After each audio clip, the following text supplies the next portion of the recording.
When Donald Trump first announced his candidacy in the summer of last year, few people predicted how far he would go or how many people his message would resonate with.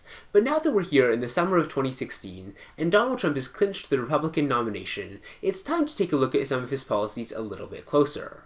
Hey, what's up everyone, CTNtechnologynews here, and in this video I just wanted to talk about 3 specific things that Donald Trump has proposed as far as technology goes, and I wanted to analyze a little bit about whether they'd be good or bad for the tech industry as a whole. So with that said, let's go ahead and get started.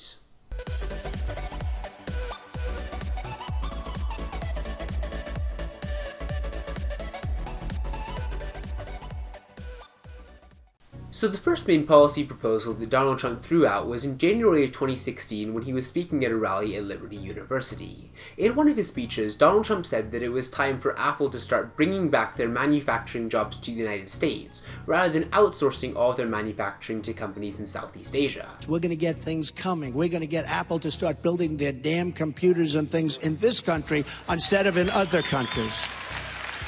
Now this policy proposal might sound really good at first. After all, Apple and other Silicon Valley companies do outsource a lot of their manufacturing outside the United States. But when you look at it a little bit closer, it really doesn't make any sense at all. So let's just imagine for a second that Donald Trump became president and he actually tried to implement this policy proposal. Well, first off, the president doesn't even have the authority to force Apple to bring their jobs back to the United States through executive action.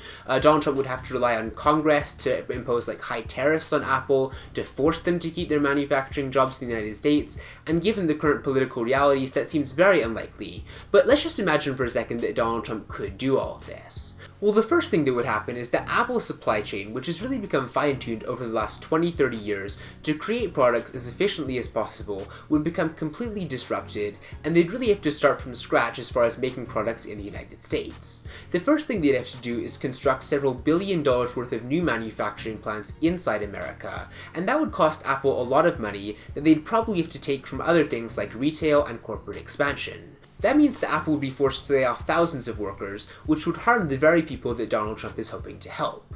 But let's just say that Apple was able to set up a new manufacturing chain in the United States, like they've been able to do for their Mac Pro, which they manufacture in Austin, and they were actually able to start hiring new US workers to their manufacturing plants. Even if Apple was able to create an effective supply chain in the United States, the jobs that they would be needing would be very low skill and low wage, which would mean that even the people being hired by Apple in these new jobs would really be not making enough money to sustain a family in the United States in 2016. The last main consequence of Donald Trump forcing Apple to create iPhones and iPads in the United States would be that the prices of these devices would definitely go up, and Apple would be a lot less competitive on the global market against companies such as Samsung and LG. So again, by attempting to force Apple to do what he wants, Donald Trump would actually be decreasing the efficiency of what's already one of the US's biggest companies. Now, Donald Trump and Apple have actually clashed before, and that brings me to the second major policy proposal that Donald Trump has come out in favor of during the 2016 presidential campaign.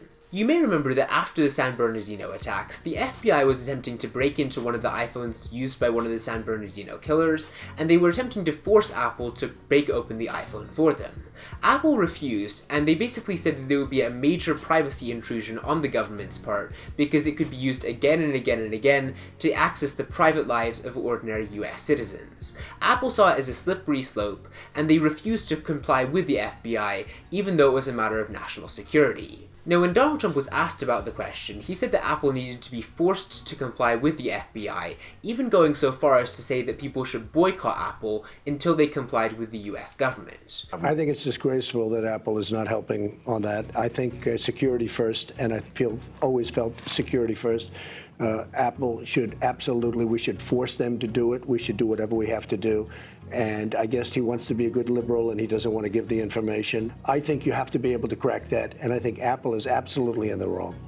Although Donald Trump may not have realized the full consequences of what he was saying, he was basically arguing that the necessity of tracking down one terrorist at one time is worth compromising the security and privacy of every other American who owns an electronic device. The fact that Apple was willing to stand up to the FBI may seem like it's not cooperating with the US government, but Donald Trump's proposal to force Apple to comply is actually even scarier. The last main policy proposal that Donald Trump made with regards to technology came at the final GOP debate where he argued that the US needs to shut down the internet in parts of the world where ISIS is recruiting people to their cause. I would certainly be open to closing areas where we are at war with somebody. I sure as hell don't want to let people that want to kill us and kill our nation use our internet. Yes, sir, I am. Now, this is just a logistical nightmare because the internet is a vast network of interconnected computers, and to shut down the internet in a part of the world, you'd basically need all the internet service providers in the ground and on the sky to cooperate, or you'd actually have to send soldiers in to just completely destroy all of the infrastructure that makes internet possible. And even if you could do that, there would still be satellites orbiting the Earth beaming down information. Putting all of that aside, shutting down the internet in parts of the world is just a terrible idea because it denies entire populations the ability to access basic information online, and that's a pretty major human rights violation. Overall, I would probably imagine that Donald Trump's policy proposals really haven't been thought out well at all. They seem like lines designed to attract more support at rallies, rather than carefully thought out considerations. But the very fact that Donald Trump is even willing to suggest mounting an invasion into countries to shut down their internet access, or to say that Apple should be forced to open up people's iPhones, or to say that Apple needs to bring all of their manufacturing back to the United States, at best displays a severe ignorance of the way that the US tech industry works, and at worst it threatens to destroy the US financially and militarily.